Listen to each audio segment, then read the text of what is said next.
that hydrogen being ionized taking a reduced role in the universe also. So would that be the lights of the firmament? No, before the lights of the firmament. The lights of the firmament is going into the constellations. When you go into Genesis 1:14, and Elohim said, "Let there be lights in the firmament," all right, to divide the day from the night, which is also going off into the constellation. That's the constellations. Remember, he said, "Let them be for signs, seasons, days, and years." That's the constellations that help out with our timekeeping. But a lot of people don't use them. They look at Esau's calendars and what he says as far as like just the new moon. They don't look at the constellation, but the constellation is the hours on the clock. Okay? So now, what was I saying before you answered?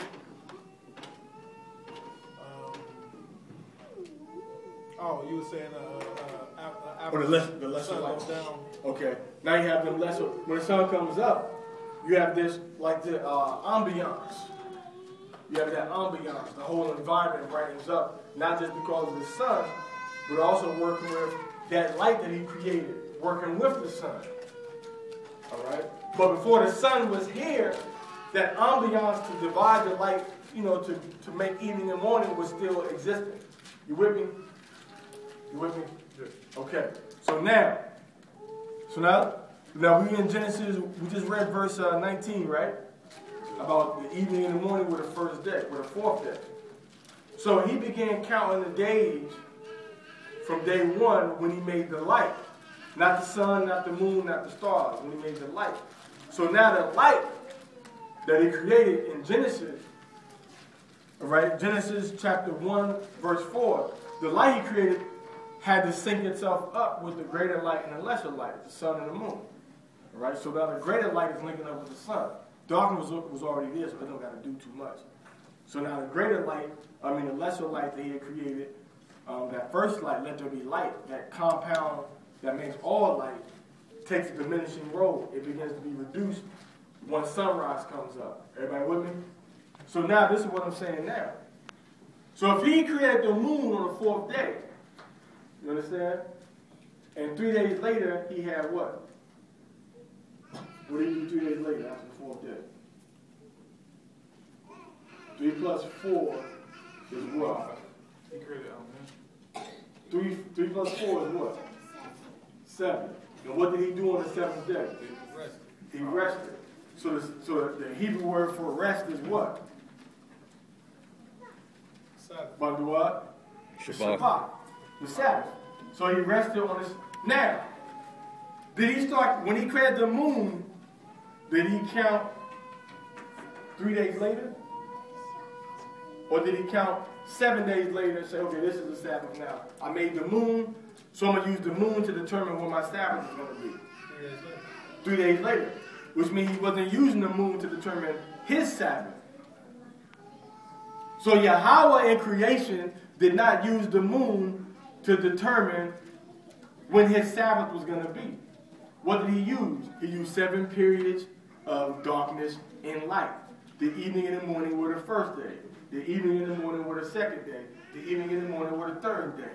The evening and the morning were the fourth day. All the way up to the seventh day. All right? So when the seventh day started, he rested. Everybody with me?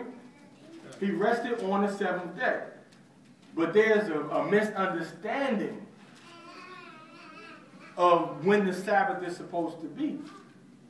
A lot of people looking at the seventh day according to the new moon. But according to my understanding, when Yahweh created the moon, he didn't even create the moon black. He created the moon with light. When he first created the moon, it was a Laban. I'm going to show you in the Apocrypha. Go to 2nd Ezra real quick.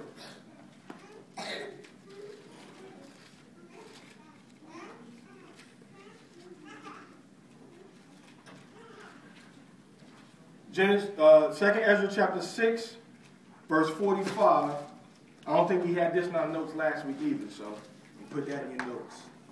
And it's going to be along with the with those moon scriptures from Genesis 1:16 through 19. So that's going to be 2nd Ezra chapter 6,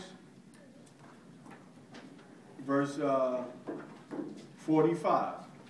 You got that, man, Hawad? Yeah. Al-Qara. Yeah. Upon the fourth day, Upon the fourth day, which we know he made the sun, moon, and stars, and the constellations, the firmament, the lights in the firmament. Read. thou commandest that the sun should shine. He made the sun to shine on the fourth day. All right, read. And the moon give her light. The moon gave what? Her light. The moon gave her light. Read. And the stars should be in order. So the sun was shining, the moon gave her light, and the stars were all in order, like we read, on the fourth day. So when he made the moon on the fourth day, you understand? The moon wasn't he didn't create the moon in a new moon phase. He created the moon in a Laban phase, a white phase, like a full moon. He created it with light, shining sun, and a bright moon. Okay, it says he created the moon that should give her light. So the moon was giving up her light on the fourth day. Okay, like that. And gavest them a charge So he gave an order to the moon, the sun, and stars. Read. to do service unto man that was to be made. They were made to do us service, to keep us on track, to let us see, to serve us for signs, seasons, days, and years, to give us light when we need light, to give us darkness when we need darkness, to give us positioning, navigational tools, to get around the whole planet Earth. You can look at these suns, or these planets, or these stars, or whatever, and know where you are and what direction you need to go. All right? That's why we know our people mainly was using this in our most recent history for what? For running to freedom, following the North Star. Right? Following the North Star. So the same stars he created back then are the same stars that we were using for our benefit. Right? So he made, all this was done on the fourth day. All right? So on the fourth day he made the sun to shine, made the moon to shine, and he made the stars to put everything in order so that they might do service to man. 2nd Ezra chapter 6, verse 45 through 46. All right? Now let's look at Leviticus chapter 23.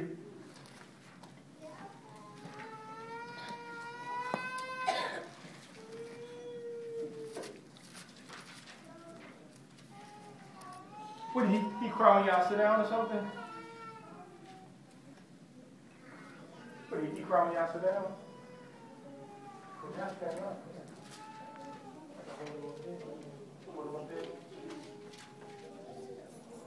I said I can hold it up there.